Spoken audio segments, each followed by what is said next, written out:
আসসালামু আলাইকুম, সবাই কেমন আছেন? আশা করছি ভালো আছেন। আমাদের দেখানোর চেষ্টা করছি বর্তমান সময়ের যে সিজনের সেই আমগুলো। এই যে দেখুন এখানে যে আমগুলো দেখছেন, এগুলো হচ্ছে বর্তমান সময়ের ক্ষীরসাপাত আম এবং এই আমগুলো হচ্ছে সিজনাল আম। তাই আপনারা অনেকে বলেন যে দাম কখন কমবে? ঠিক এই আমগুলো যখন সুন্দরভাবে বড় হবে, আরও মোটামুটি ১-২ মাস মতো সময় লাগবে। এই আমগুলো জ্যৈষ্ঠ মাসে কিন্তু পাকবে। আর জ্যৈষ্ঠ মাসে হচ্ছে যখন প্রায় বেশ কয়েকদিন যাবে তখন কিন্তু ঠিক এই আমগুলো সুন্দরভাবে পেকে যাবে। জ্যৈষ্ঠ এবং আষাঢ় মাসের মধ্যে এই মাঝামাঝি সময়ে কিন্তু আপনারা আমাদের চাঁপাইনবাবগঞ্জের এই ক্ষীরসাপাত আমগুলো, এই কড়া মিষ্টি আমগুলো কিন্তু তখন সংগ্রহ করতে পারবেন।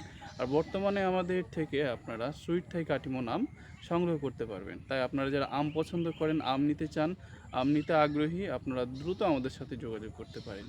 আপনি দেশে থাকেন কিংবা দেশের বাইরে যেখানে অবস্থান করেন না কেন, দেশি ফুড জোন থেকে আপনারা সহজেই আম অর্ডার করতে পারবেন। অর্ডার করার প্রসেস খুবই সহজ। আপনার নাম, মোবাইল নম্বর, ঠিকানা দিয়ে আমাদের সরাসরি মেসেজ করবেন অথবা ভিজিট করতে পারেন আমাদের ওয়েবসাইট desifoodzone.com।